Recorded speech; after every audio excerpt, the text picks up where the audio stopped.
20 November 1943, Betio, Tarawa Atoll, Gilbert Islands.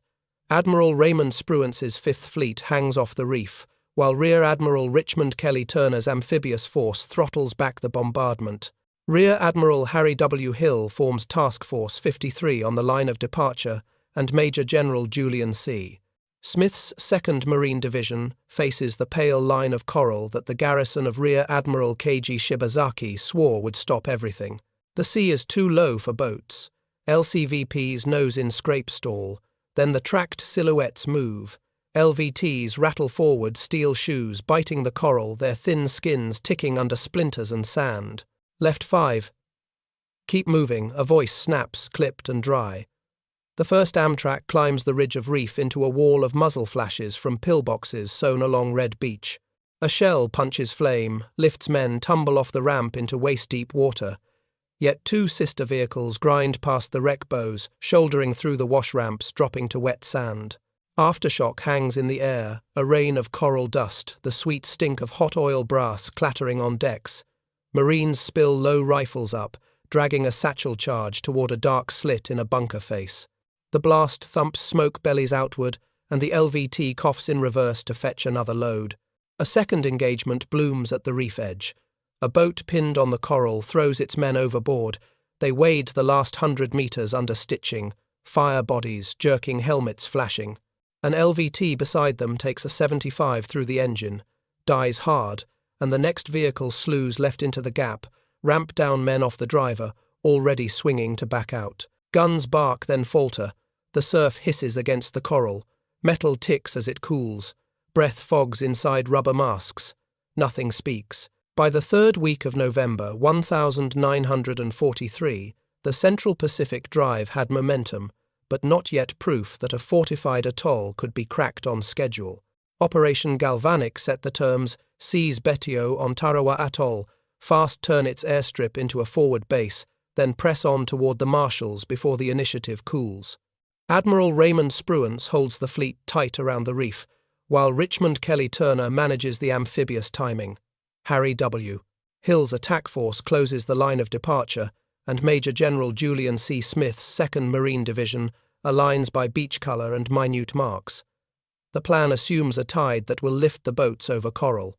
The ocean answers with inches that never arrive. The reef is more than geology.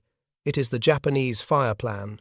Rear Admiral K.G. Shibazaki's garrison has mapped the shoals into kill zones and anchored pillboxes, anti-boat trenches, and low-lying guns to rake any craft that stalls in the shallows.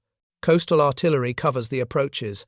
Heavy machine guns interlock along Red Beach, and concrete apertures sit at chest height to meet men wading through surf.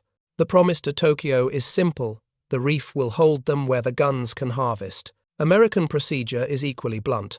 If boats cannot go tracked, amphibians will.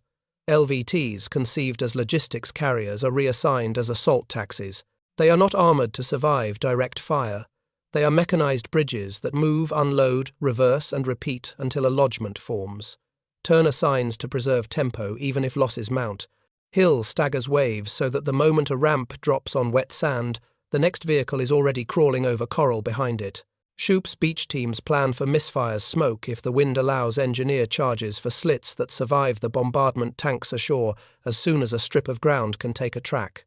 Context beyond the surf is not theatre-wide rhetoric. It is minutes and meters. A low tide turns LCVPs into stationary targets and forces hundreds of Marines to step over the gunwales and walk a football field under grazing fire. That risk exists because the operational clock is louder than the tide table. Spruance is not trading days for inches. Air cover and naval gunfire are finite pulses whose value decays with each hour of delay. The bet is that speed and method standard operating procedure, enforced down to radio brevity, can muscle through a designed dead zone faster than defenders can reacquire after the bombardment lifts. For the defenders, confidence is architectural. The island is short and narrow, the sightlines are controlled, the sand is trapped between seawall and bunker. Ammunition is pre-positioned, arcs are rehearsed, and the reef is a fixed ally. Then LVTs appear where boats should fail. Tracks grip coral, not water.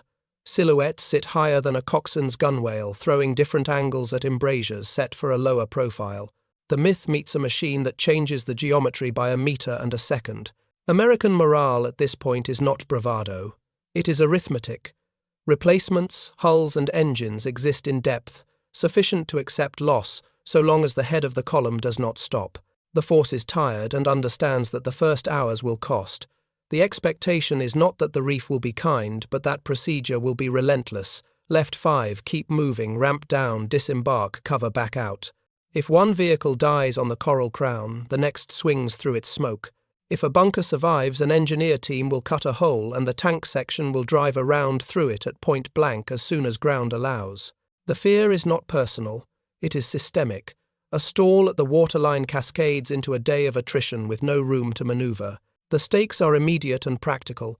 Fail at Betio and the Central Pacific tempo slackens, forcing the next atoll to be approached by a defender who has learned the same lesson from the reef.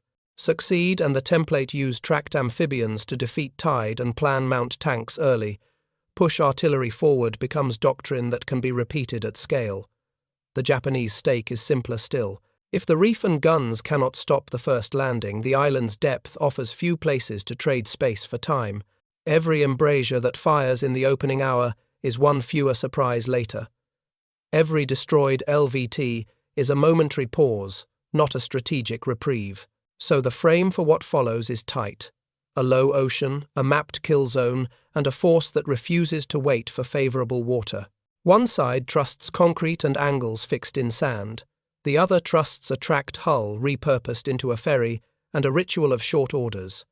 If the reef holds, the campaign stalls and bodies pile in the shallows. If the LVTs land, the myth breaks and the foothold grows by meters until the airstrip points north. The wire between those outcomes stretches across a narrow beach and a morning that will not give back its minutes. The reef is a weapon even before a trigger is pulled. Its teeth lift out of green water in a pale line that forces anything with a propeller to hesitate. Keiji Shibazaki's gunners have measured this hesitation, how long a coxswain must hunt for a channel, how a boat squats when it kisses coral, how heads rise as men lean to see the bottom. The fire plan is built around those seconds. Low-lying guns with flat trajectories sight down the boat lanes. Heavy machine guns cross their tracers at waist height where men would wade. Pillboxes with horizontal slits turn the surf into a gallery of predictable silhouettes. Concrete does not argue, and the reef cannot be bribed. The first boats prove the plan works on boats. They bump, grind, and halt as exhaust blows white over stalled transoms. Then vehicles that are not boats arrive. LVTs are logistics hulls, boxy, high-riding, thin-skinned, designed to ferry crates across lagoons. On this morning they become bridges that climb. Tracks bite coral and do not care that water is shallow. Sprockets chatter. A bow that would have split a wave now shoulders across it like a shovel. Every weakness remains. The armor is light, the speed is low, and every yard gained happens inside a cone of directly aimed fire. But the geometry has changed. The reef that promised to hold invaders still now delivers them moving. In a gun pit cut into sand and revetted with timber, a Japanese crew watches the profile pass from the expected line of a landing craft to the taller, boxier shape of a tracked hull. They switch to direct fire and feel the piece buck twice, the shock slamming through elbows and jaw. The rounds hit and shock the target but do not stop the column. One vehicle flares and dies black smoke pinwheeling, and the next fills its lane. The reef that created a kill zone also created a ramp, and the Amtraks are climbing it in series. The crew pulls their lanyard again and again, learning too late that the aperture they cut to harvest boat decks is too low to rake men who will step down from a ramp onto wet sand across a slightly different angle. The plan is still deadly, but its assumptions are off by a meter. Inside an LVT, the world is small and metallic. Salt air mixes with hot oil. Splinters and coral ping against plate that is never thick enough to sound safe. The driver works the sticks with fingertips because the machine answers late. The deck yawns as tracks crab over ridges. Every radio word is a noun or a verb and nothing more. Left 5, keep moving. Ramp down.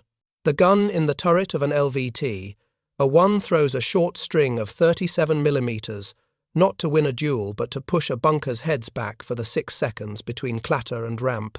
The vehicle's job is to deliver a rectangle of steel to a precise patch of sand, lower it, and leave. When a shell drills the engine and the machine dies, the job transfers to the next rectangle. This is where specification turns into survival. The reef creates friction that denies momentum to propeller craft. Tracks convert that friction into traction. The flat, low slits of a pillbox punish small silhouettes at boat height. The higher line of an Amtrak offers Marines a platform to step down from instead of up to.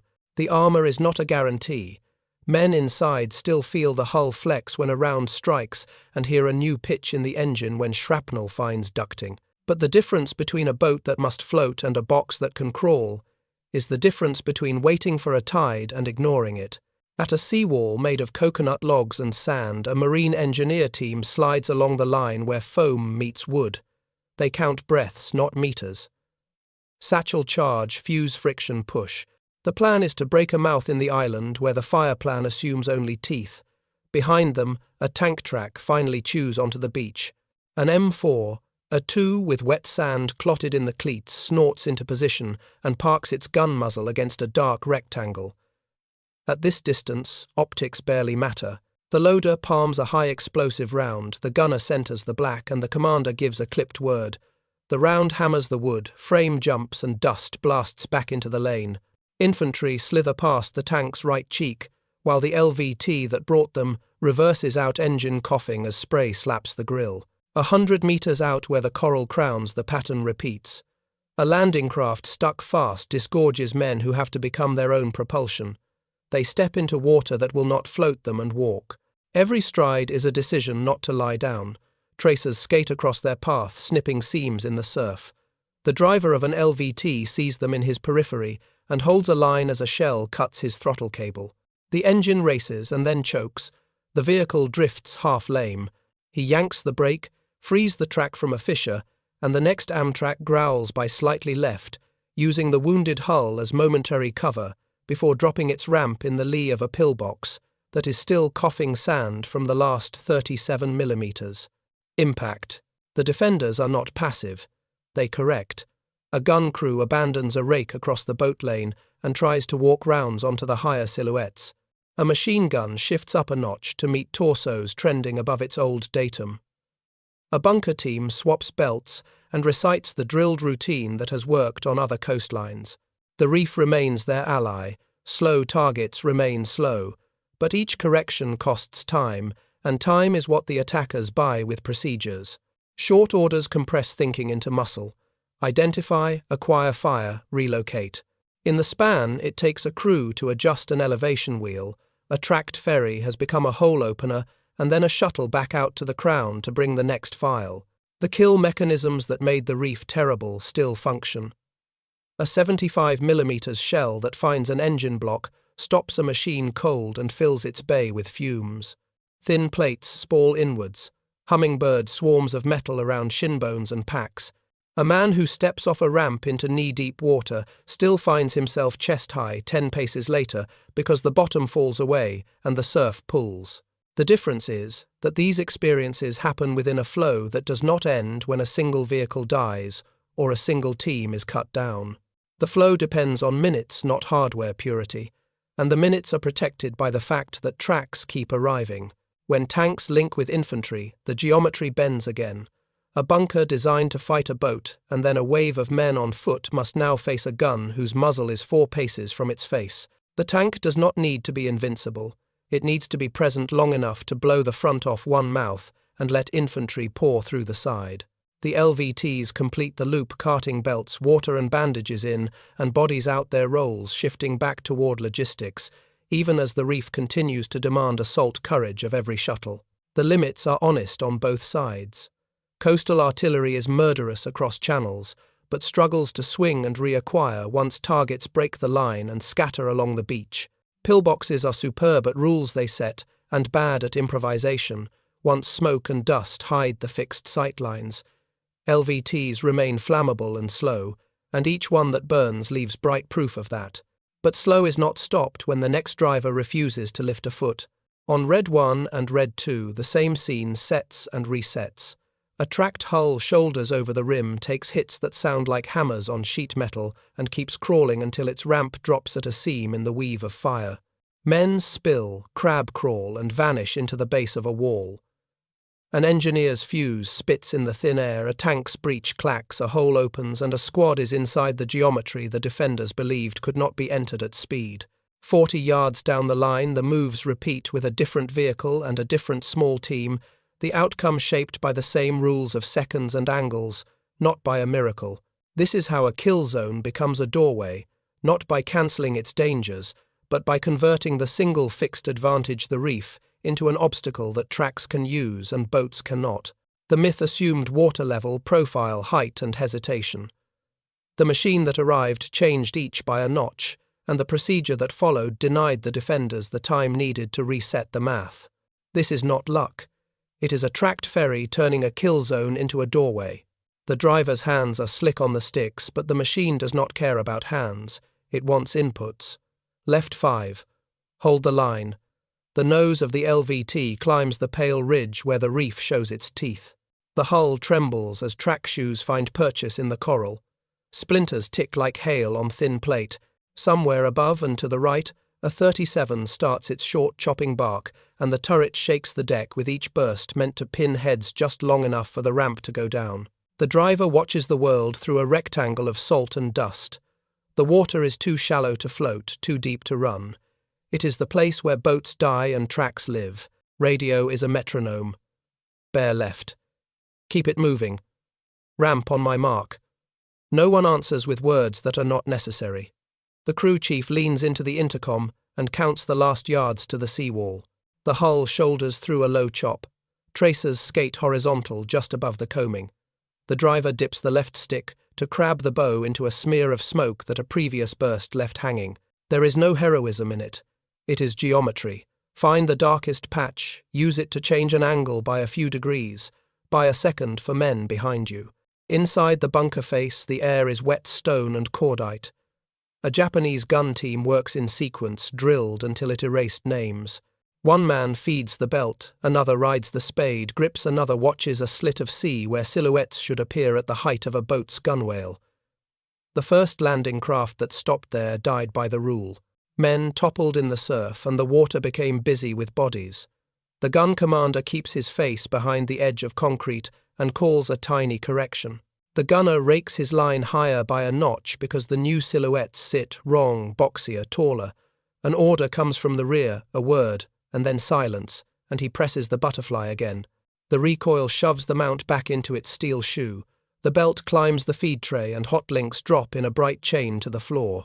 An Amtrak takes a hit, and the turret clanks to a stop.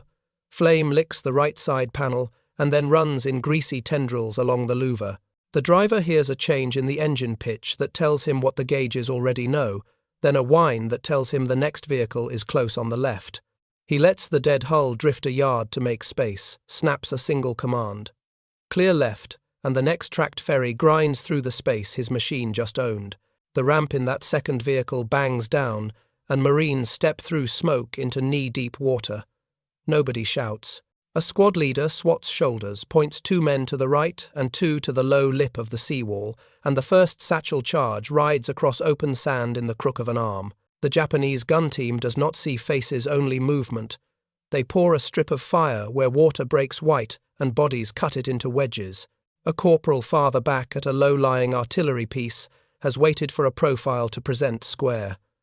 The barrel is heavy, the elevation slow. He breathes with the traverse, learns too late that the tracked hulls change speed when they climb, and again when they descend, that the moment of perfect aim happens between 2 beats of the recoil spring. He fires anyway. The shell punches the engine of a different LVT on the crown of the reef. The vehicle coughs and hisses. Men inside taste sweet, hot glycol. The driver of the next machine sees the stricken ferry and uses it as a bulwark to mask the last 20 yards. Ramp now. The deck drops boots, slap the box reverses blind, and the driver listens to the clatter of brass for a gap in the fire before he swings the nose seaward. On the beach, the sound narrows and lowers. It becomes breathing and fabric and the hiss of a fuse. The engineer lies flat and feeds the cord into a seam of logs and sand, while 2 rifles pour pencil-thin fire at a rectangle where the air is darker. The charge is light and ugly, a bag of persuasion. He pulls counts without thinking of numbers and pushes himself backward into wet sand with feel, not sight. The blast is not big in the open air. Inside the wall, it is enough. Dust jets from the seams and the slit coughs smoke. A tank track grinds nearby, the sound of cleats biting shells and beer bottle glass. The turret of an M4A2 comes past at waist height. The gun muzzle kisses the edge of the dark. The loader claps the heel of his hand against brass. The breech eats it. The gunner breathes once, and the commander says a single syllable. The bunker's face buckles and exhales. The Japanese machine gun shifts again, up a fraction, far right by a hand's breadth, then down because the belt sags and the link catches. Someone reaches into a box for a new strip and feels cardboard go soft with spray. The commander glances at the left. No one is left to glance, and he leans into the slot just enough to see an American tank sitting nearer than the sight tables allowed. He knows where the flank shot should be, and where the weakness is supposed to live. There is no road for a flank here, and no time to invent one. He turns his head and speaks a single order, that is part instruction, part apology. Back on the reef, a coxswain in a stuck boat looks over his shoulder at the high line of the island and realizes he is now a marker buoy. He curses the tide like a defective tool and orders his men into the water. They go because there is nothing else. The first step is an argument, the second a choice, the third a commitment. Tracers stitch low, and then as if a hand twisted a knob lift to meet torsos. Off to the right, an LVT slews on a rent track and stops shallow. A rifleman uses the dead hull as a pier climbs over and drops into the lee where the bullets pass overhead and hit sand in soft ticks. He can hear his own breath inside rubber. He can hear metal cool. He cannot hear his name. The driver who started this sequence keeps his hands at the same points on the sticks because changing the grip feels like admitting a thought. He calls distance to the next run and waits for the word that says the beach has room for one more steel rectangle. The ocean behind him is full of wakes and wreck. The strip ahead is a narrow ribbon where rules are being bent by inches. He does not think about the war or islands he has not seen. He holds a line that exists for as long as his machine moves, and not 1 second longer. In the bunker, concrete that promised certainty wears dust like sweat. The gun crew drags the weapon to a new notch and finds the field of fire is a different world. Now smoke in sheets, silhouettes that appear and vanish at the height of a tank hull, instead of a boat's rail voices that are too short to send a translate. The reef still gleams in the corner of the slit, white and faithful. It is the same line it was an hour ago. It is no longer the same weapon. Doctrine is a decision written in minutes. The first decision belonged to Raymond Spruance. Keep the timetable. The fleet could buy only so much darkness with smoke, and only so much suppression with naval gunfire. Every extra hour bled value from both. Richmond Kelly Turner's amphibious staff translated that pressure into a landing plan that did not wait for a perfect tide. Harry W. Hill's attack force accepted the practical corollary: if water would not lift boats, tracks would ignore water. That logic pulled the LVT out of its logistics corner and put it in front as an assault tool. Reassigning a hull is not a flourish. It is a chain of approvals, briefs, and rehearsals whose result must hold under fire. On paper, the LVT was a ferry. In practice, for the first 2 waves, it became the leading edge of a standard operating sequence approach on a staggered frontage. Use short, 37mm bursts from LVT. A 1 to pin, apertures nose onto the coral crown without stopping. Pick the darkest pocket of smoke. Drop the ramp as close to the seawall as geometry allows, and reverse along the entry lane, the moment boots hit sand. That sequence did not assume survival of the machine. It assumed continuity of the flow. Turner and Hill arranged the waves so that each loss created a gap already owned by the next vehicle and Julian C. Smith's beach echelons scripted what happened. The instant men stepped off engineers to open mouths in the wall. Rifle squads to isolate tanks forward as soon as a strip would hold. Wait artillery ashore the moment there was room to. Emplace. The second decision was linguistic. Radio brevity became enforcement, not advice. The attack did not rely on eloquence. It relied on words that fit between incoming rounds, left 5, keep moving, ramp down, disembark, cover back out. That vocabulary let drivers and coxswains convert smoke and impact into angles instead of conversation. Shoup's beach teams mirrored that compression on the sand. Coloured panels, hand flags, and a handful of pre-arranged phrases kept the first hour from dissolving into separate fights. Doctrine at this scale is the art of letting small units behave like parts of an engine while the environment tries to scatter them. The third decision moved armour forward faster than comfort allowed. Tanks are poor swimmers and worse divers, pushing them in among wrecks and shallow chop breaks, maintenance rules and ruins tracks. The calculus was that tank guns were the shortest path to breaking bunker faces that had survived the bombardment.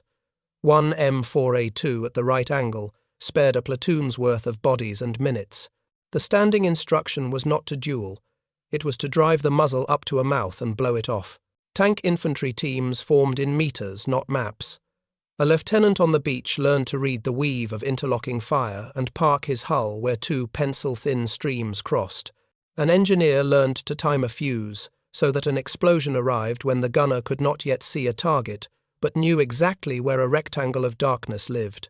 Underneath those tactical choices ran the logistical permission structure that made them sane. The 2D Amphibian Tractor Battalion went to war with a finite number of hulls and crews. Many would not come back from the Reef. A force without depth would treat each LVT as an irreplaceable asset and therefore as something to be preserved. The Central Pacific Force treated each LVT as a consumable that, when consumed in the right place, purchased access for everything behind it. That is not heartlessness. It is arithmetic tied to an industrial base that could refill ranks and decks without waiting a campaign season. A commander can order a shuttle pattern under fire only if there will be a shuttle tomorrow. Sustainment ashore also argued for the LVT as doctrine conversion. Boats that stuck on coral could not carry ammunition into the pocket quickly or pull casualties out. Tracks could do both, while the line of departure still lay under the umbrella of fleet guns. Shuttle became a two-way verb. At first, it meant landing waves into the teeth of the plan. Then, as seams opened in the seawall and tanks punched through it, meant hauling water belts and bandages forward and evacuating wounded rearward along lanes already known to be survivable. A logistics hull went forward, swinging like a hammer, and came back hauling like a mule. The same chassis supported assault and sustainment without a change of tool. Fire support doctrine adjusted to match that tempo. Hill's gunfire plan accepted that not every aperture would die to bombardment, and that shifting to close support would be a race of seconds with friendly silhouettes now in the beaten zone.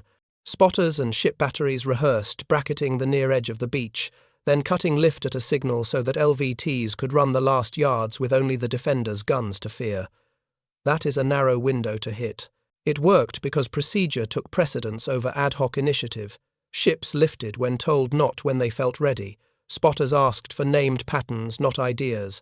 Drivers took registered lanes, not inspired zigzags. The defender's approach revealed its own doctrinal rigidity. Betio's network of guns, trenches and pillboxes was designed for a specific sequence. Stop boats at the reef rake. Men wading at chest height. Break any mass at the seawall with pre-sighted apertures. It was formidable within that script, and less so outside it. Once tracked, hulls began delivering squads beyond the reef at multiple shifting points, and tanks started erasing faces at point blank. The defense transitioned from a system to a set of heroic positions. Valor did not compensate for the loss of integration. The rate at which the garrison could rotate crews or reposition weapons was lower than the rate at which the attackers could feed fresh sections into the beach. When doctrine meets counter-doctrine, the side that can refresh components without pausing, the whole machine retains tempo. After-action behavior matters because it records what the commanders believed had actually worked. Naval reports formalized the use of tracked amphibians for assault landings and treated the tide problem as a planning factor to be managed by hardware not postponed around. Marine memoranda captured specific practices in blunt lines. Do not halt a tracked ferry on the crown of the reef. Drop the ramp as close to the seawall as possible. Assign engineer teams by vehicle and not by beach sector. Pair tanks with infantry immediately upon arrival. Avoid lateral movement in the open. Use smoke opportunistically, but do not rely on it to blind a concrete slit. None of those are romantic. They are instructions that make a repeatable pattern out of a violent experiment. The decision architecture extended to replacement and repair. LVTs that limped back under their own power were triaged at the edge of the transport area. Crews cannibalized functioning parts from non-recoverable hulls without waiting for depot authority. Supplies were pre-packed for rapid break bulk because the interval between "we have a foothold" and "we need belts and water forward" is not measured in days. In that framework, even a damaged vehicle remained useful as a floating pier, a screen, or a temporary dump for ammunition transfer. Nothing idle stayed idle. The doctrine of use first and explain later beat the doctrine of preserve first and risk nothing. Command tolerance for loss was not casual. It was bounded and constantly measured against progress on the sand. Shoup made it explicit on the beach by rewarding adherence to the simple cycle deliver, unload, reverse, and by cutting short any temptation to turn a ferry into a gun platform. Vehicles that lingered to trade fire were not doing their job. Their armor was too thin and their profiles too fat for that game.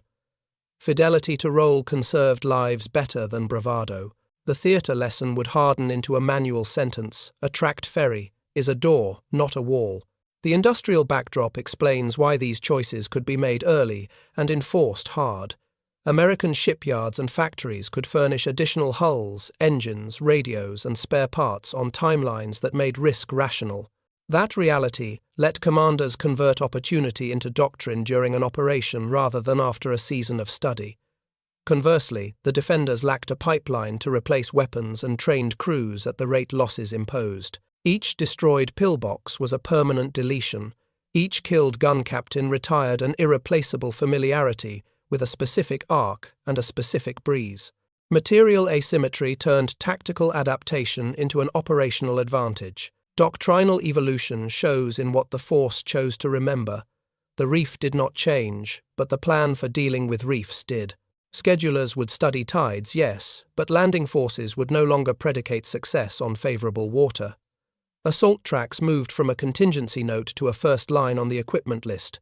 The choreography of tank infantry teams tightened.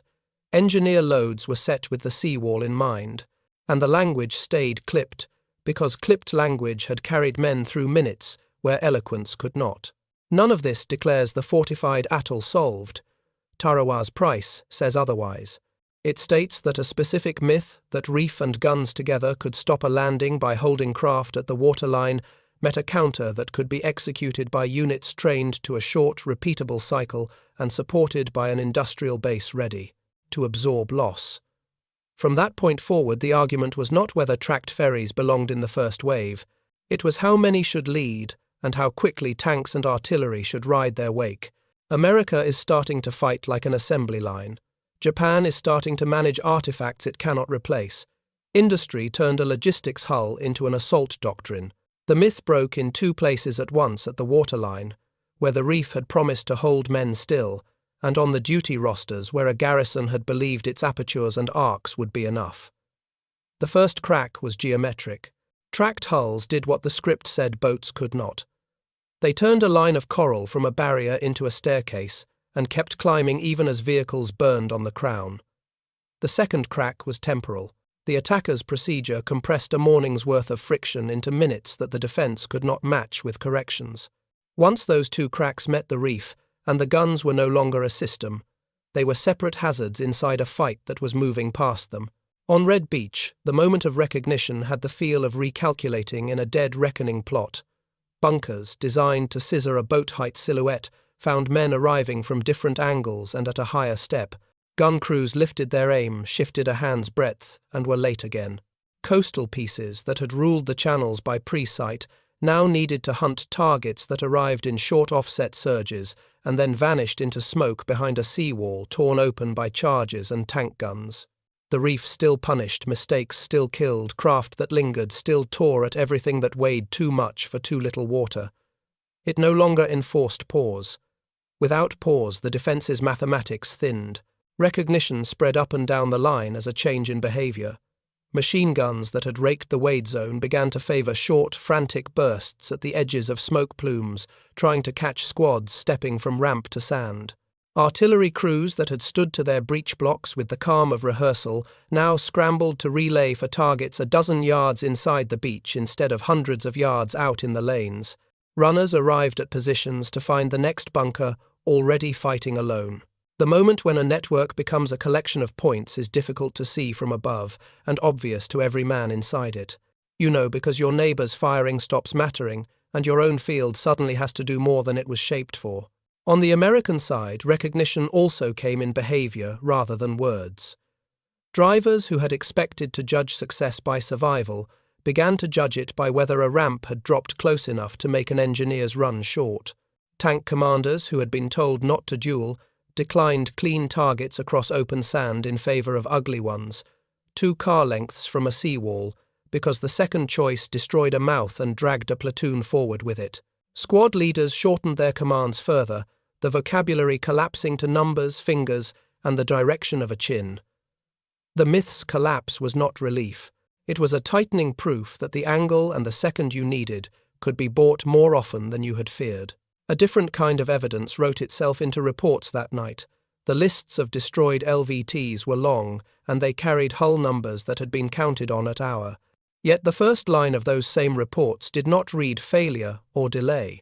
They read that the lodgment existed, that tanks were ashore, that artillery was landing, that resupply lanes were functioning, and that counterattacks were being met with combined arms from inside the seawall rather than with desperate rushes across the surf. That juxtaposition, heavy loss in the ferry fleet, stable growth in the pocket, was the operational signature of the myth breaking. The Reef had inflicted its tax. It had not collected the debt it was built to collect. The garrison adapted as soldiers do when an assumption becomes an error. Night counterattacks sought to make the Reef relevant again by pushing the fight back into water. Local sorties probed for hull-down tanks and for seams between infantry companies that had arrived by different ramps. Snipers hunted radio panels and engineers. Mortars arced to the back of the beach, where ammunition piles were starting to grow. These moves acknowledged that the decisive space had shifted. The strongest positions at the waterline were no longer decisive, because the attackers were already behind them in enough places to force every bunker to look over its shoulder. Attempts to restore the old geometry were brave and local. Geometry does not negotiate. Once altered, it imposes new choices. Higher headquarters read the same lesson without adjectives. Naval and marine summaries settled on practical statements. Tracked amphibians could land assault troops across an unfavorable tide on a reef-fringed atoll. Coastal guns and pre-sighted machine guns remained lethal, but were not sufficient to prevent a lodgment if standard operating procedures were followed, and armor and engineers were moved in early. Ships must prepare to lift fire on short signals and resume it in slices. None of that language declares a transformation. All of it records that a defender's deterrent had lost its aura. A factor that once promised to fix an attacker in place had become a planning line item. Psychology, stripped of rhetoric, followed the hardware. For Americans, the waterline changed from a place where men would be ground to a place they could cross at cost. That difference matters because it travels down the spine of a force faster than any speech. For the defenders, the Reef's symbolic power decayed inside the same morning. A crew that had expected to harvest men trapped chest-deep in surf now watched men appear at the base of its wall and felt a tank's breath on its slit. Confidence did not evaporate. It shifted into narrower acts of courage, holding a single aperture, running a belt through with wet hands, dragging a gun to a new notch in a room filling with dust. Those acts were real. They were no longer connected into a stopping plan. The collapse of myth showed in how both sides treated time the next day. The attackers planned the remainder of the fight in hours, and tasks clear this block, bend that seam, emplace those guns without treating the waterline as a special phase. The defenders, deprived of a predictable kill interval at the Reef, spent time like ammunition, bursts of violence, then silence, a night thrust, then exhaustion, a morning of hard corners, then a drift toward places where concrete and sand could delay but not reverse. The Reef's conversion from weapon to terrain feature placed Betio on a clock that favored the side with replacements and fuel. No one wrote poetry to mark the moment. The mark is in the fact that procedures born that morning were carried forward without argument. Assault tracks moved from an improvisation to a requirement. The formula for marrying tanks to engineers to rifle squads in the first hours hardened into a recipe. Tide tables remained on the planning board, but they stopped dictating whether a day was possible. That is what it means for a battlefield myth to collapse. The sea can still cut feet and drown men. The guns can still take a lane apart. They do not decide. The decision returns to numbers of hulls, steadiness of hands, and the discipline to say less over a radio than you could. After Betio, the Reef stopped stopping Marines. By the 76th hour, the island was decided. The airstrip that had drawn the operation in the first place was a strip of broken marl with Marines digging in along its margins and tractors dragging wrecks clear. Tanks idled behind low berms, while engineers chased detonators and loose charges. The Reef was still white and hard, but it no longer framed the battle. It framed the salvage. Reports written aboard transports that night were precise in a way victory tends to be. Landing force ashore, pocket expanding, artillery in position, counterattacks checked by tank infantry teams at close range, evacuation lanes established, LVTs reassigned to haul belts and water. Loss lists were long hulls, crews, small teams erased in the first hours, but the lodgment had grown by meters every time a tracked ferry dropped a ramp within grenade range of a wall and reversed clean. The method had survived contact and then reproduced itself. Doctrine moved quickly because the evidence fit into short sentences. Assault tracks would be first-wave tools on reef-fringed objectives regardless of tide. Engineer loads would assume seawalls, not hope for gaps.